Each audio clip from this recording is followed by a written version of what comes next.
Hi, I'm Dr. Shane Ashline with Oak City Chiropractic, and today we're going to talk about patellofemoral pain syndrome. Multiple things can cause patellofemoral pain syndrome, but we're specifically going to focus on the imbalance of the quad muscles that can cause that pain.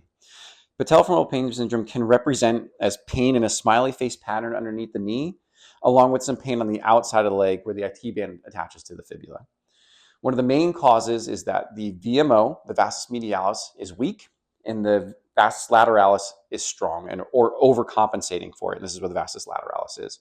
So what ends up happening is that kneecap doesn't track up and down the way it should. It actually deviates to one side, which then causes pulling on the patella tendon and will give you that smiley face pain. An easy way to fix this is we have the patient bring the leg onto my leg like so in a bent position, and we're going to work the leg up and down, trying to get that VMO to lengthen and then contract and then lengthen and contract. While I'm doing that, I'll grab the VMO where it attaches to the adductor, where they lay next to each other, and try to peel it off to make sure that that adductor isn't pulling the VMO away from the position it should be in. So we'll make a couple passes here, and then from there, we'll treat the vastus lateralis in a very similar fashion, where I'm going to grab the lateralis where it intersects with the IT band, pulling the vastus lateralis this direction as I try to get the muscle to glide down as we lengthen it like so. And again, working this until I feel the adhesions kind of release or the muscle kind of give a little bit. Go ahead and flip over onto your side, face that way.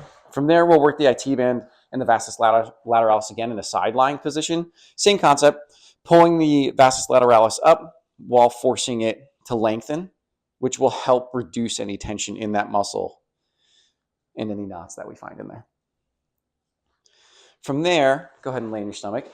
I'll check the popliteus. The popliteus is a small muscle that lives in the back of the knee.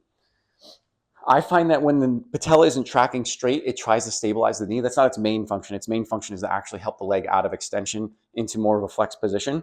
But when the knee isn't tracking the way it should, I find that it becomes a little bit overactive. So we start with the knee bent, put our hand in that popliteal fossa right on the muscle, and then lengthen the leg like so to try and get that muscle to release as well.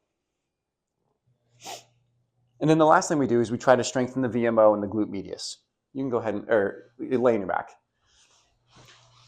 So to do that, it's very simple. Start with the leg straight, toes out.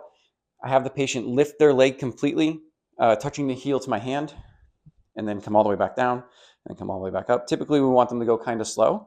And the goal here is for them to feel that VMO activate. Good, and then bend both knees. And the last one is just a simple glute bridge. So we'd have the patient squeeze their glutes, press the pelvis to the ceiling, making sure they're feeling it in the glutes and not in the quads.